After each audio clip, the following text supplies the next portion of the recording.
Hello there, I'm Rocky and I've been living in Kazakhstan now for over 2 years, just a little bit over 2 years. And a year ago, I made a video about 1 year, what I've learned in Kazakhstan. And I thought, well, let's do that in year 2.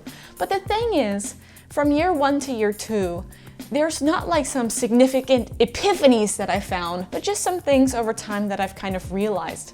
And maybe I knew them in the first year, or I just didn't realize them in the first year, but I'd like to just share some of the things that I've kind of like learned in year 2, or some observations that I've made in the 2 years that I've been here in Kazakhstan. Now, this is in no particular order, and some of these things might not apply just to Kazakhstan, but this is where I'm living and this is where I've noticed these things. So, I mean, if it's in your country too, you can totally let me know. But let's go ahead and start. So let's talk about nature, because that's kind of what I'm interested in mainly.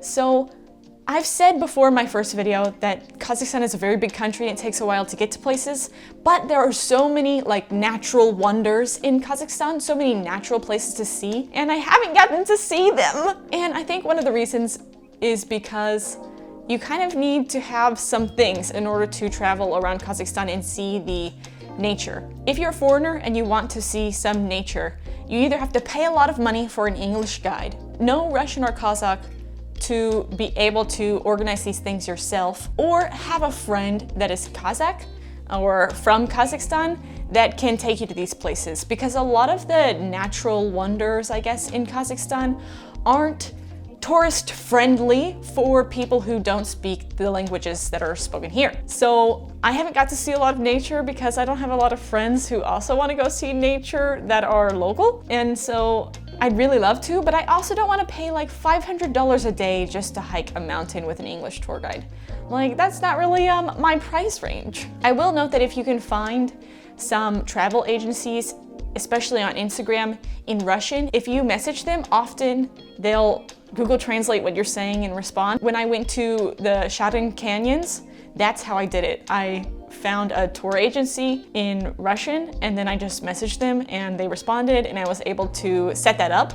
So you can find tour agencies in Russian. They won't be able to actually talk to you, but via text, they will be able to, and you can set something up. And that's much, much cheaper than finding an English tour guide, because the English tour guides, they cost some money. Another thing about nature, I'm not sure if this is all over Kazakhstan, but for sure in Astana, the sunsets are absolutely beautiful and they almost happen every day. So you can go outside and see a really beautiful sunset almost every day of the year, winter, summer, fall, spring. And I know also in the Almaty region, they're also good as well.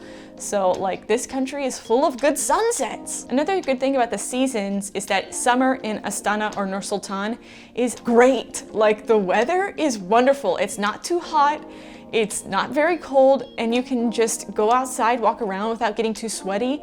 And it doesn't get so hot where the flowers die. So like, nature is just in bloom all summer. It's wonderful. Like, because of quarantine, I've had to stay in Astana this whole summer break. And I was like, oh my God, I didn't know Astana was so nice in the summer. And I suspect that this is the case for a lot of places in the north of Kazakhstan, like middle to north, where the summer is just really mild and wonderful.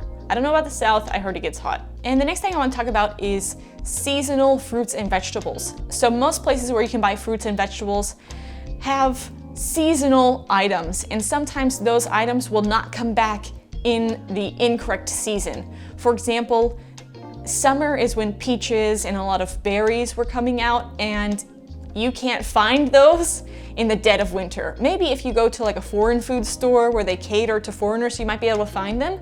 But fruits and vegetables are really seasonal here, and the prices also fluctuate with that, right? So tomatoes are gonna be very cheap in the summer, and they'll be less cheap in the winter time. Although tomatoes and cucumbers are like a staple, so those hardly ever go away. But your more seasonal fruits for sure change as the seasons change. Like I said, your fruits with pits and also your berries will be here in the summer, and in the wintertime they're gone. And let's say in the fall and wintertime, there will be a lot of apples. Most places sell fruits and vegetables on a seasonal rotation. I'd also like to mention that stores don't have everything all the time.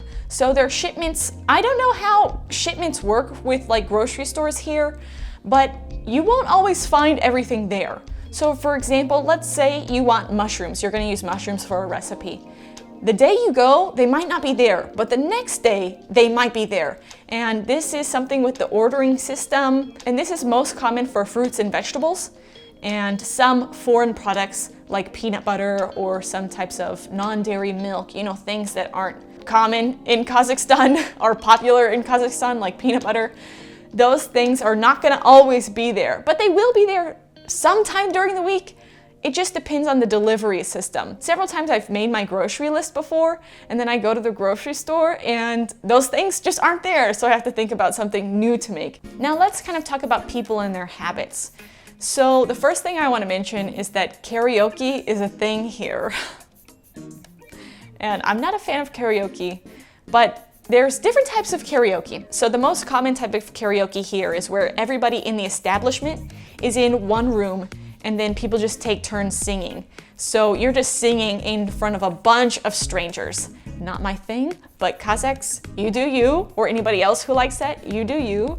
And the other option, which you can also find here, is where you can rent a single room, which is more common, I think, in East Asia as well. And you rent that single room with your friends or people you know, and then you sing karaoke that way. But it seems like a lot of people in Kazakhstan like karaoke and like to sing. I'm not sure if this is 100% true, but it's a little bit different than what I grew up with in the US. People eat dinner later here. So I'm not sure about everybody in the US. It depends on what type of family you grew up in. But we tend to eat dinner like at 5, 6, sometimes 7. When you go out to a restaurant, 5, 6, 7, especially 6 p.m., that's when the restaurants are gonna be busy. Here, if you go to a restaurant at 6 p.m., it's not gonna be busy at all. People start to show up to eat at 7, 8, and 9. So people seem to have dinner when they eat out, at least later here in Kazakhstan. I'm not sure the culture of that, and I know many other cultures also have a later dinner. So that's just something interesting in Kazakhstan that's also in other countries, but different than what I grew up with. And another thing I can't believe I didn't mention in my first 1 year in Kazakhstan video that I definitely noticed is that women usually take care of their appearance a lot more than maybe in the US. And when I mean take care of, they like take it into consideration more, and there seems to be a bit more of a standard. Of course, this is a generalization. I know the youth is changing, like my students' age, teenagers are changing a little bit, this culture, but my age, which is 25 currently and above, seem to follow this kind of rule of if you have longer hair, you curl it. So it's gonna be like this wavy, beautiful hair.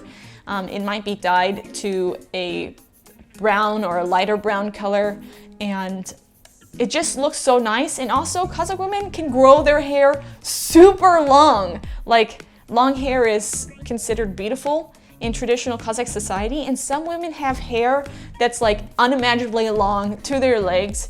It's amazing, and like that's some really good genes. Beyond hair, they'll also wear makeup that looks very nice, or they'll be very fashionable. Fashion, I think, is a little bit more important than in the US. I don't know, like I hate making generalizations like this, but it just seems from my, foreigner perspective that Kazakh women in their late 20s, early 30s kind of have this polished look. They look very put together. Their outfits are like business casual. And that brings me to Kazakh men's attire. So Kazakh men wear suits a lot. I forgot to mention this in my first 1 year video as well, but suits are like the standard. If you go to a bar or a club, men will be wearing like business suits. It's really interesting. Or if they go on a date, you'll see men in suits, which I've never seen a man in a suit for a date in the US ever. Like maybe a nice dress shirt, but a suit, very interesting. But yeah, I'm kind of jealous about how women can just look so put together in Kazakhstan. I'm like just this little mess, this little human walking around, and like the women I see around are like polished and put together. It's like, what? And another thing I want to amend from my first video, I said that people don't like to give you change here, like coins or small currency. That's still true, at least in Astana, because people like to use card here more. And something has rocked the Kazakhstan like money market. That's not true. I mean, I don't know what to say, but there's something now called Kaspi. It's a Kaspi Bank. And what they do is you can send money to people via telephone. And there's something like this in the US called Venmo, but this Kaspi works as a bank card, you can send it with other people, and you can also send it to companies. So restaurants sometimes have a Kaspi number, or for example, you have to pay to go to the restroom in public places. You usually have to have a coin to pay. It's around 50 tenge everywhere. But if you don't have that coin, you can transfer 100 tenge to the person working the bathroom, and they give you 50 coin tenge back. You can pay for the bathroom with the Kaspi account. It's insane! And unfortunately, they don't really have a good system for working with people who don't speak Russian or Kazakh. So I got it recently with the help of my friend Alina. Thank you very much, Alina. So you don't have to worry about change if you get a Kaspi account. And I'm not getting paid by Kaspi. I sound like I'm promoting them. I'm not trying to. And the last thing I want to mention, which could get me in trouble, is that I think people don't really trust the government in Kazakhstan. Oh, please don't deport me! But I think that there's a general distrust in the government, including, you know, elections or policies, rules, laws. And I'm not saying this is fact, but it just seems that there's a little bit of distrust in the government, which is interesting. And I'm from the US, and that seems to be the way that the US is also heading, so it's not something that's just in Kazakhstan, but you can definitely feel that from people and from the environment here. If anybody from the Kazakhstan government is watching, please don't send me out of the country. I like my job here. Yeah, and those are some of the things that I've noticed in my 2 years living here in Kazakhstan. I'm sure there's other things that I've forgotten to mention, or that they're just kind of like implicitly in my life now. And of course, if I was wrong about anything. And my last note is that living in Kazakhstan has not been a bad experience. It's been good, okay? So don't roast me too much. So that's the end of this video. Thank you for watching, and I'll see you in the next one. Bye-bye.